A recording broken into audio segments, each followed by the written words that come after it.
তিনি একসময় আওয়ামী লীগের আশ্রয়ে থেকে বাকশালের আশ্রয়ে ছিলেন, পরে আবার বাকশাল থেকে আওয়ামী রাজনীতিতে ফিরে আসেন।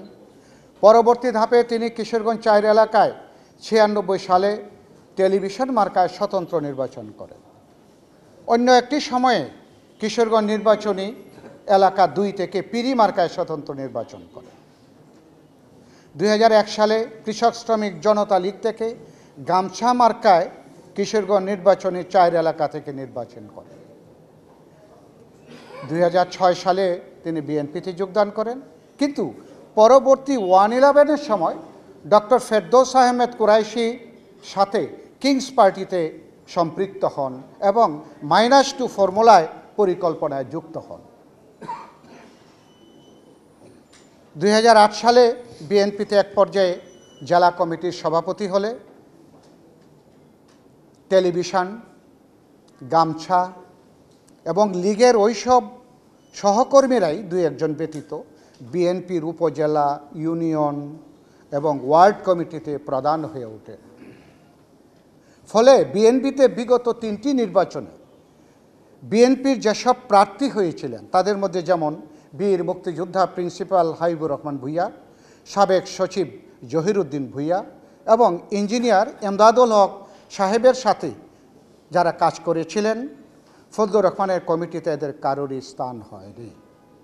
ফলে ফজলুর রহমানের দেওয়া কমিটিগুলোর পকেট কমিটি হিসাবে সারা এলাকায় পরিচিতি লাভ করে বলে আমাদের জেলা নেতৃবৃন্দের বক্তব্যে অনেক সময় জানা যায়।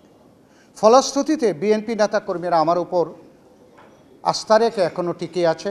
এ কারণেই আজকে ফজলুর রহমানের নাম প্রাথমিক তালিকায় আসার পর ইতনাষ্টক মিটামইনে অত্যাচারের মাত্রা আতঙ্কের রূপ নিয়েছে। উল্লেখ করার মতো যে ফজলুর রহমান গত 16 বছর এলাকায় বিএনপির কোনো রাজনৈতিক প্রোগ্রামে যাননি এবং দলীয় নির্দেশনাও পালন করেননি। এমনকি 16 বছরে কেন্দ্রীয় অফিসে কতবার যোগাযোগ রেখেছেন তাও সংশ্লিষ্ট প্রত্যক্ষদর্শীরা জানেন না।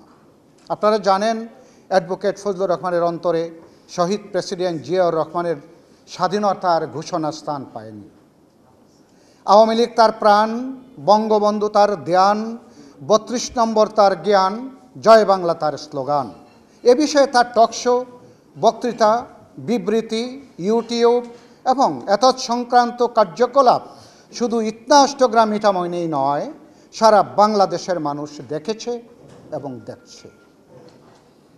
দেশনেত্রী বেগম খালেদা জিয়াকে যখন ক্যান্টনমেন্টের বাসা থেকে ফ্যাসিস্ট সরকার কর্তৃক বের করে দেওয়া হয়, অথবা যখন শহীদ প্রেসিডেন্ট মুক্তিযোদ্ধা জিয়াউর রহমানের বীরোত্তম উপাধি কেড়ে নেওয়া হয়, তখন ফজলুর রহমান বোধহয় ঘুমিয়ে থাকেন। কিন্তু যখন 5 আগস্টের পর মুজিবের মুরাল ভাঙ্গা হয়, 32 নম্বর ভাঙ্গা হয়, ফজলুর রহমান তখন ঘুম থেকে উঠে চিৎকার করে বলেন, এজন্যই দেশটা স্বাধীন হয়েছিল। যার অঙ্গুলে হেলনে দেশ স্বাধীন হয়েছে তার বাড়িটা ভেঙে দিলেন। যখন ইউটিউবে দেখি বঙ্গবন্ধুরে আমি রক্ষা করি না হাসিনায় রক্ষা করে, হামিদ কই, আমি দল করলে বিএনপি থেকে বড় দল হবে, এই ধরনের শতাধিক ইউটিউব বক্তৃতা, টক শো দেখলে বুঝবেন 48 মিনিটের বক্তৃতায় 47 মিনিট 12 সেকেন্ডেই মুজিব গীতি গেয়ে নিজেকে ধন্য করেছেন। কাজেই গামছা, টেলিভিশন ও লীগের লোক এলাকায় ত্রাসের সৃষ্টি করবে, এটাই তো স্বাভাবিক। প্রিয় সাংবাদিক বন্ধুগণ, আমাদের ফিরিস্তিটা একটু লম্বা, ধৈর্য ধরে যদি সময় দেন আমি পড়ে যাই।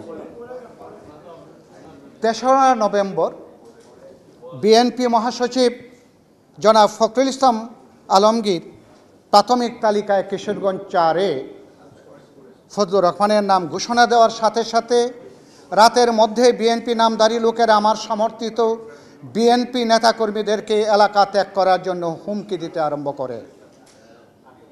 অন্যথায় রাত পোহানোর পর ডান্ডা মারা হবে, প্রাণে হত্যা করা হবে, এলাকা ছাড়া করা হবে, জমি দখল, ব্যবসা বাণিজ্য দখল করা হবে। যে কথা সেই কাজ।